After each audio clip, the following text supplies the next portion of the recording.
And so, because you are that, you are capable, you are gifted, and you are so unique. All of the things that you may hate about yourself are your strengths. It's okay to be soft. It's okay to be opinionated. It's okay to be different. And it's so okay to just be you. The world awaits to receive you.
My God.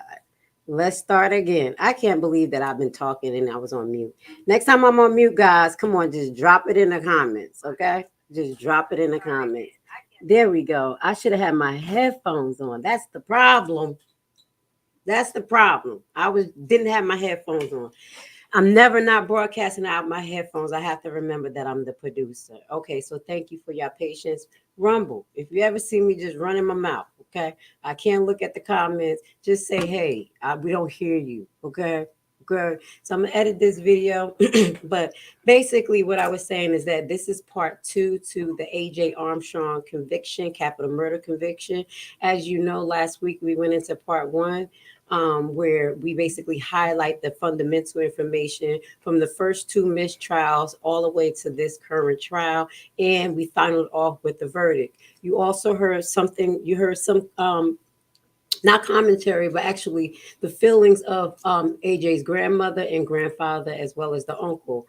We're going to follow through probably in part 3 with a little bit more of that information. But here today, what we're going to do is, like I told you, we're going to focus in on the closing arguments from the prosecutor and the defense. Now, what I will say is that originally, when I made my first broadcast, I did let you guys know that I was a little biased. You know, I look at things from the heart, and I still feel the same way.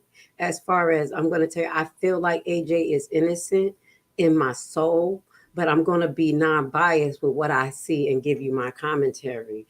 And, you know, I kind of understand why it led to a guilty plea to a certain extent. And then I do see some holes in it. So I just want to let you know, when you're here with Grace Levi, I'm coming from a perspective of honesty, as you know, always, in a non-political affiliation. So I'm not kind of affiliated with no one. No one is captivating my mind to say anything.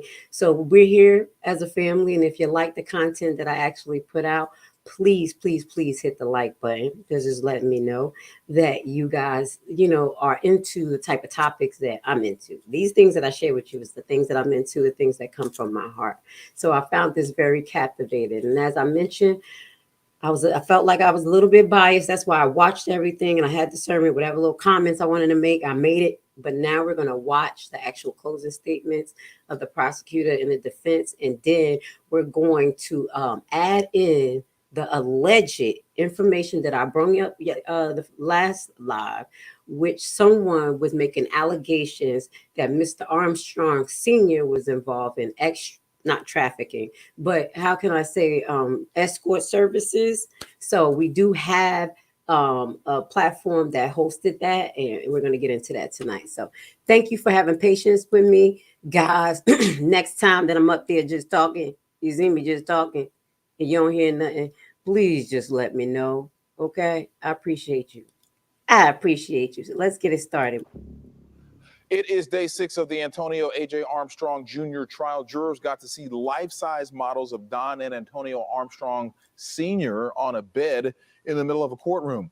A.J. is accused of killing them 7 years ago. No cameras are allowed in the courtroom, but our team is covering every aspect of this case within our coverage called The Bench. KPRC2's Rowan Balogan was in the courtroom when all of this unfolded. Rowan, big question here.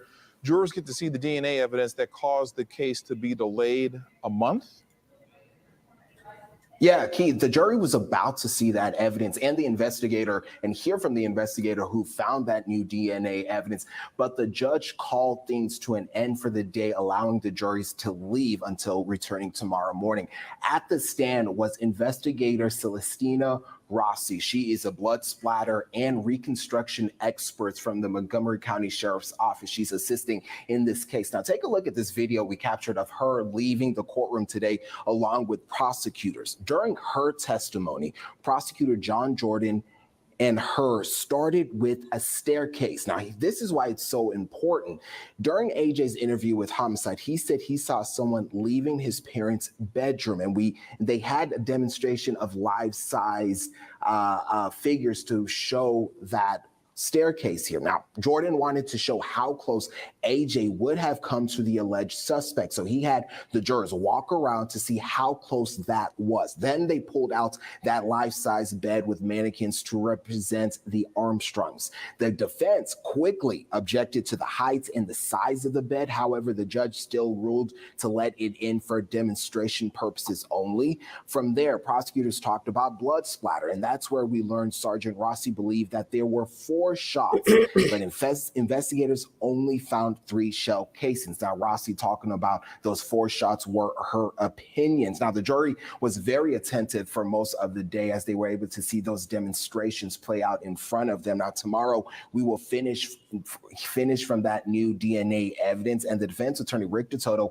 will have time to question Sergeant Rossi about everything she said today and her expertise and opinions that she's offered to the jurors today. Okay, so I wanted to start off by sharing that because a lot of the information that I was able to research was actually covered by the bench. So you'll be able to see all the original content covered by the bench, excluding Fox 26 Houston. That's what we're going to be showing you today, where the only clips that were able to be recorded was actually the closing statements. So when the closing statements, we were able to listen to some of the evidence be reviewed. I don't want to pop the lid, but what I will say, I will hope that is a little bit more coming from AJ's side as far as the closing statements. I know it's over, but I don't know what was missing, so we're going to get to it as we go through it. You're going to see why I said that, because I'm like, okay. So it starts off with the defense side. This is what we're going to show, the defense talking about their closing statements, okay? This is AJ's lawyer. And I didn't think it to a misstatement. And I didn't think it to a misstatement of the law regarding beyond a reasonable doubt. All right, so say. And I didn't think they would come up here and argue it like they did. But they wholeheartedly believe in it. And they want you to buy it too. But you now know the truth because we showed it to you. Oh, wait, I have to stop because another thing I wanted to say, because I made a note before we start hearing what he has to say. We do have a clip that we're going to show you from the bench where that the secret information as far as what we talked about, they have the clip of the audio of the person making the allegation, as well as the questioning of the blood splatter expert. There's some question in the way that she handled the actual evidence just before the trial. So they're going to show you that. And I just want to highlight that because we're going to double back to that information. So that's why I showed you part one, because we wanted to highlight the blood splatter expert and, you know, the new evidence that was brought into trial. Okay. And if we're not here defending this young man against overwhelming odds about the specs in the box, you would never know. Let's move on. Ms. Carpenter, I need you for a second. I'm going to have Ms. Carpenter lay on her side the way that Dawn was found in the bed. This is Rossi again. There's no evidence from anyone, think about it, that Dawn ever moved. None. I was very careful when I listened to what they had to say. There's no evidence that she ever moved, that she was moved, meaning her head in the position of the shots. Objection is taken to the evidence. All right, ladies and gentlemen, again, we will recall the evidence when you begin deliberating. Please proceed. Dawn Armstrong had 2 wounds in her head, but there was 3 entries.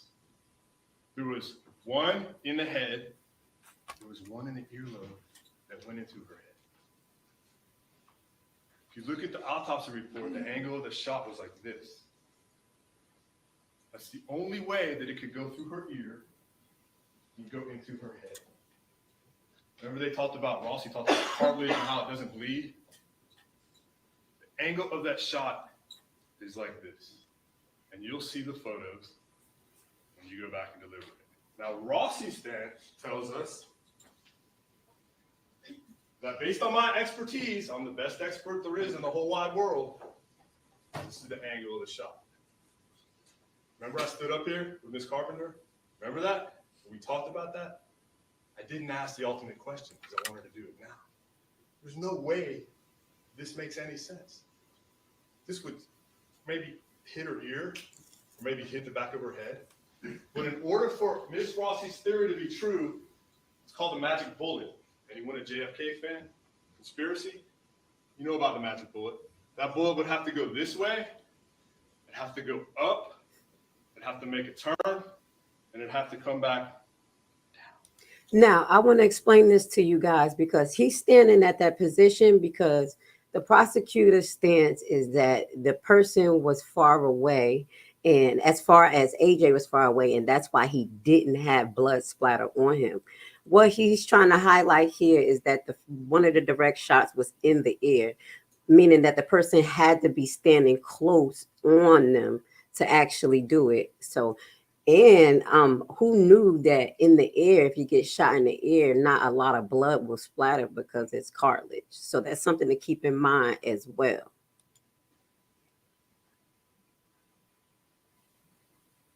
It'd have to go this way, it would have to come back up, it would have to turn, and it would have to come back down.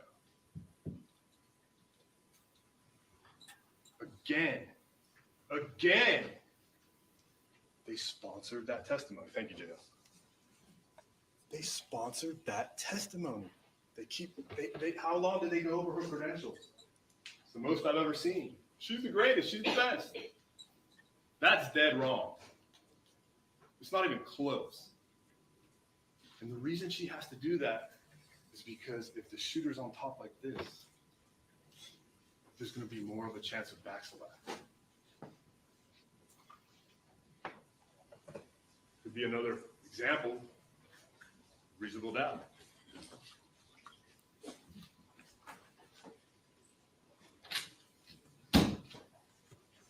We never told you AJ was a perfect kid. I'm not here to tell you that. I told you that in opening. He's not a perfect kid. Miss K, who they've called her a liar, Miss K, Antonio's mom. They've called her a liar because they're so desperate they can't fit what she says into their theory. So she must be lying. I'll always defend you, Miss K. Now, I want you to see his tactics. He's using a lot of emotion and theatrics as well. You know, pulling the defendant and pulling his family into his conversation. You're going to see this a lot. You're going to see him walk towards AJ, put his hands on his shoulder to try to humanize AJ and what's the family going through. Allegedly, the prosecutors, their stance is that they're getting justice for AJ mother and his brother who has mental illness. Okay, and you're going to kind of hear why they're going to take this stance and say they're taking justice for them. I wonder why they didn't say AJ father too, but that was something that allegedly the prosecutor said. Not allegedly, he says it in another clip. Objection to an improper argument, Your Honor. Sustained. Miss K told you he wasn't a perfect kid. He was like my Antonio Sr. He lied about the car. He lied about his girlfriend. He lied about where he ate dinner. Yes, he's 16.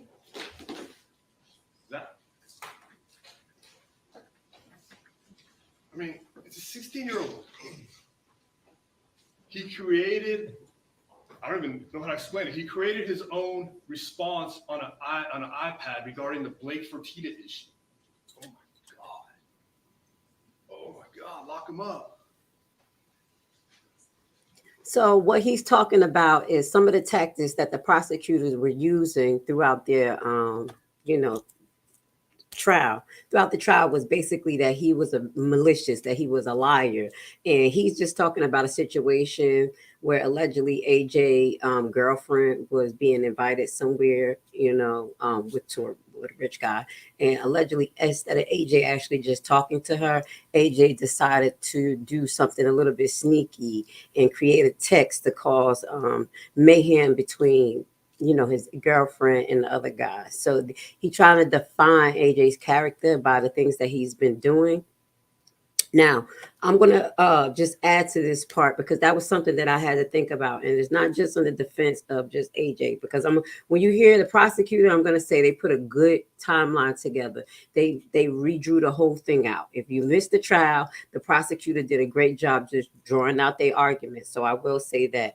But in an aspect when you're dealing with teenagers and making good decisions, I'm going to tell you it's an on and off thing. As a parent, dealing with a boy and a girl and this type of personality and this type of personality, I definitely know that kids can be on and off, especially when they're being influenced by their peers. They're starting to indulge in XEX, make them feel like big men on the block. So a lot of controversy do happen in the household. I will say that. So that's some of the things that the prosecutors is trying to highlight, that it was a lot of friction between AJ and his mother because of his behavior. And I will say it does get rough. It does get rough. Me having teenagers going 19 and 20, yeah, it gets rough. And sometimes you question the whole situation, and it will look bad on your text exchange between you and your kid when they ain't listening and doing what they supposed to do. Yeah, so that's some of the things that the prosecutor actually showed to kind of define or kind of mold what the jurors kind of saw about AJ. He was trying to impress his girlfriend. He was trying to show her that he was tough. And he confronted Fertitta about the stuff about oral sex. If he was really violent, he would have gone over to his house and fought him. The reason they're bringing all that to you is because they don't have any motive. They don't have to prove a motive, but they know that you're going to want to have an idea of why. There's no motive. Let's talk about desperation. It doesn't get any more desperate than this. When Miss K was asked about a life insurance policy,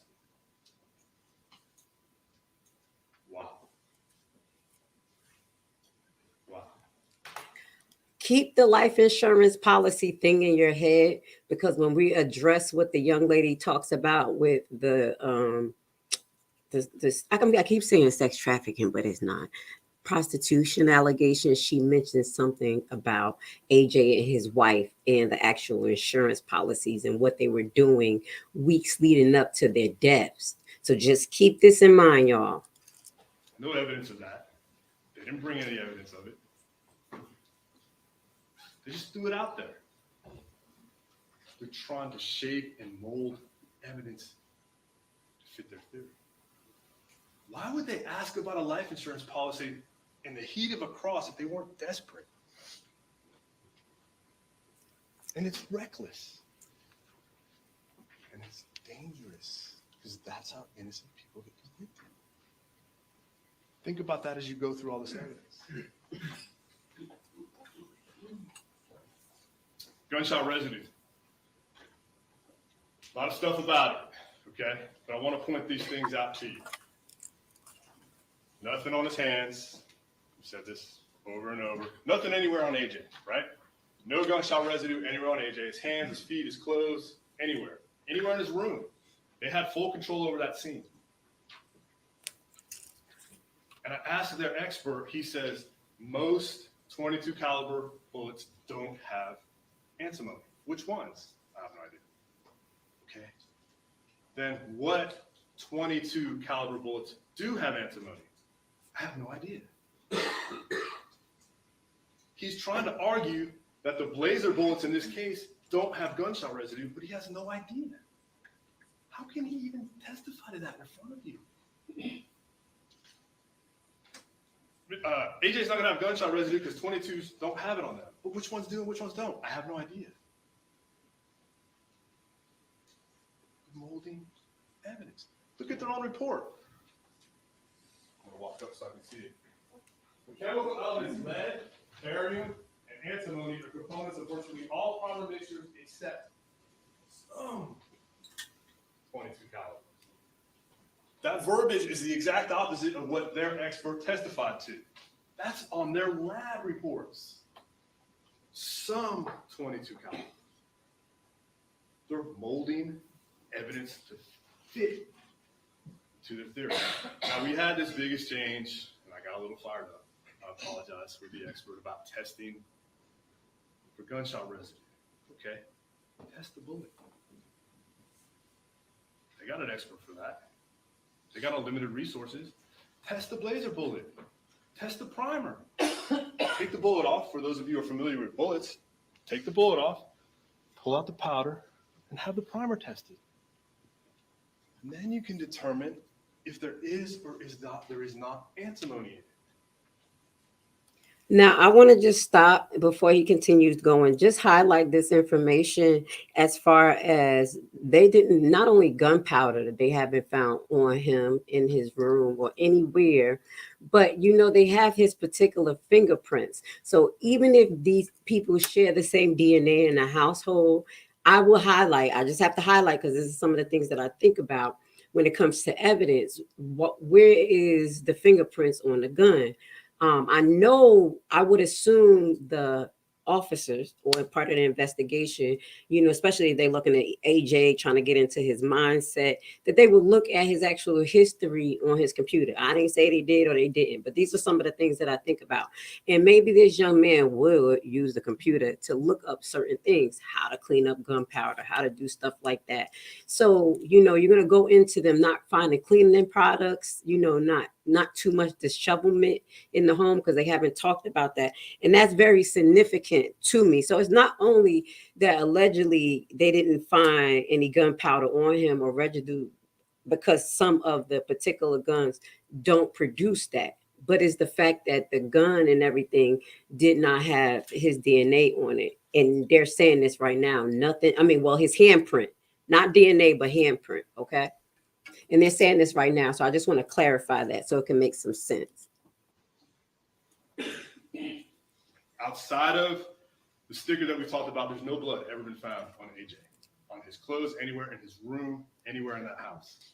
The DNA report is meaningless. It's meaningless. They're trying to tell you But there's certain percentages of this and that. Again, they're shaping evidence.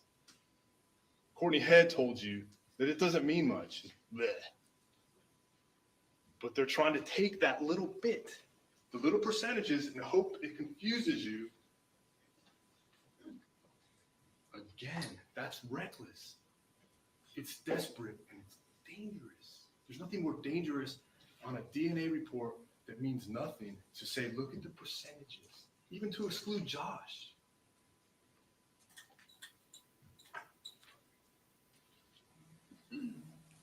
Toilets are, sinks are clean. Yeah. All the sinks in the house are clean. Ask Dagnall or whoever, did you look? And Jimmy James. We'll get to Jimmy James in a minute. Nothing. Nobody washed their hands. No blood. Nothing in the sink. Nothing in the washer and dryer. Had that exchange, that ridiculous exchange with Jimmy James about the washer and dryer. Nothing. No evidence that AJ cleaned anything off of it. The cleaning supplies weren't used. Now, this is some of the things I do want to highlight, even though he used a lot of theatrics. What I will say in his argument, he went over evidence, what evidence they don't have. Now, I want you to highlight the difference from his argument, the defense, and the prosecutors, because what I will say, that the stories that the prosecutor put together and showed was very compelling. But I'm going to just kind of let the cat out the bag. In my opinion, I feel like a lot of it was built all on circumstantial evidence. There were really no physical evidence, but circumstance. So just listen, because we learn a little bit more about law and how to evaluate it as well. And maybe this will make you a good juror to have discernment, because that's another issue. Okay, you heard the jurors before, they were having issues in part one. They, were feeling pressure. Some was just mentally exhausted and just said whatever, and someone's life is on the line. Okay, so let's just keep that in mind.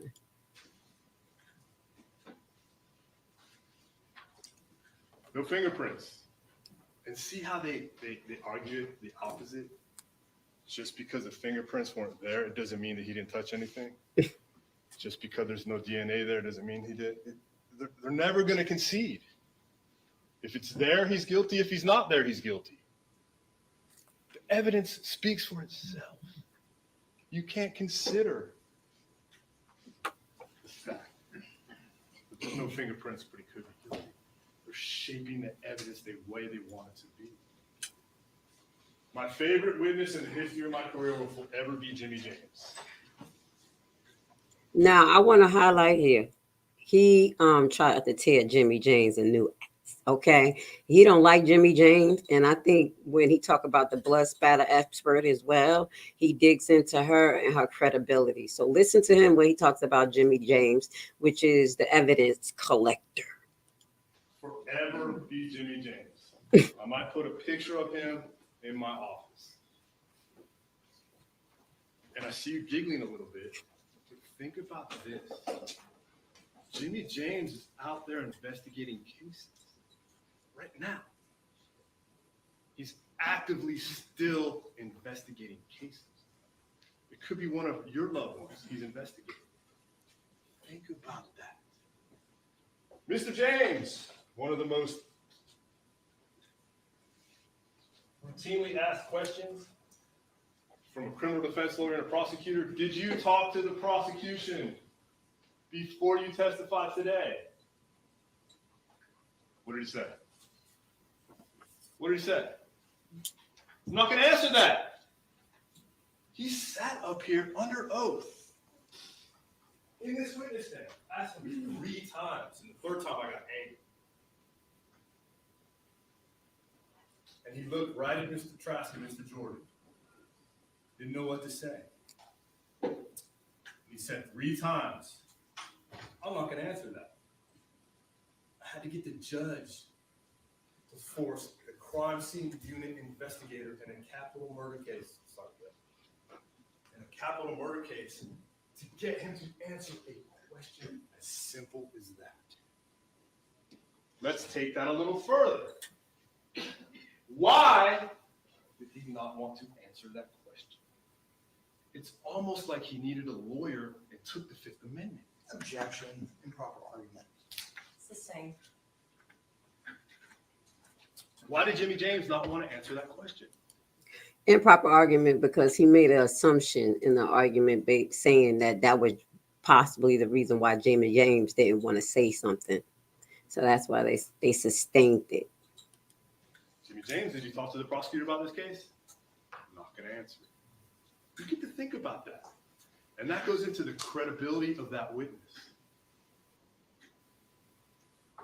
He was completely unprepared for his testimony. He told you that he did not review his offense report. He didn't even bring it with him. How many questions did I ask Jimmy James? I don't know. I don't know. Could be. I don't remember. I don't know. Trying to trick me? I don't know. I don't know.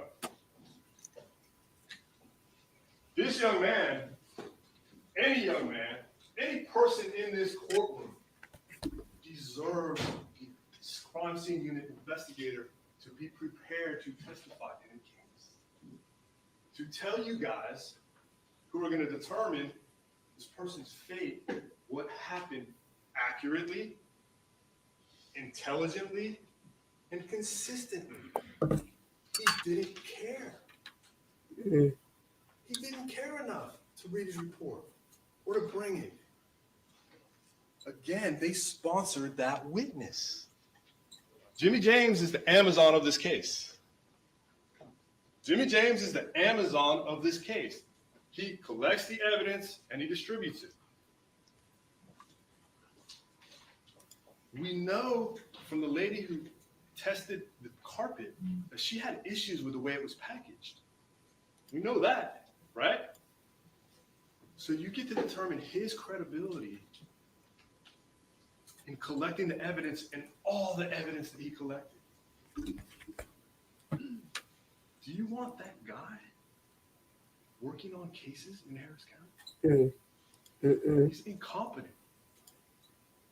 I don't say that often in court. He's incompetent and he doesn't care. That's how arrogant they are. Who looks at the evidence? Dagnall, Chabret, Dodson. Do you look at your own evidence? No. Did not know there was an alarm system in the house. No idea until the next day. Didn't test the keypad outside for blood or DNA. Didn't swab the doorknobs. You know all the things he didn't do. I'm not going to repeat. I think Jimmy James will stick in your mind throughout this trial for a long time. You saw the picture of the blood. Now, this is important. It's an assumption made by the prosecution. It's an assumption made by everyone out there. But they never proved to you who saw it. The HFD, the Houston Fire Department person, nice guy, but he never personally observed what happened there. No one in front of you has testified as to what happened there. So we have untested blood at the capital murder scene at the exits. You will never. So keep that in mind. This is one of the defaults that I found with this investigation. There was a lot of things that wasn't looked into. And we're going to highlight that. So that's one of the things that wasn't looked into. There were allegedly blood at the doorsteps. Again, I just want to shout out YouTube. They ended the live stream. I don't know why, because this information is actually from AJ Armstrong murder case. This is Fox 26 Houston News. So I will believe this is public information for people to be able to actually make their commentary and react to it. And that's what we're doing here. We're reacting to it. So shout out to YouTube who ended the live stream. Whatever, which that's why they're not my home base. The YouTube is not, I'm sorry, but it's actually Rumble and Big Chew. So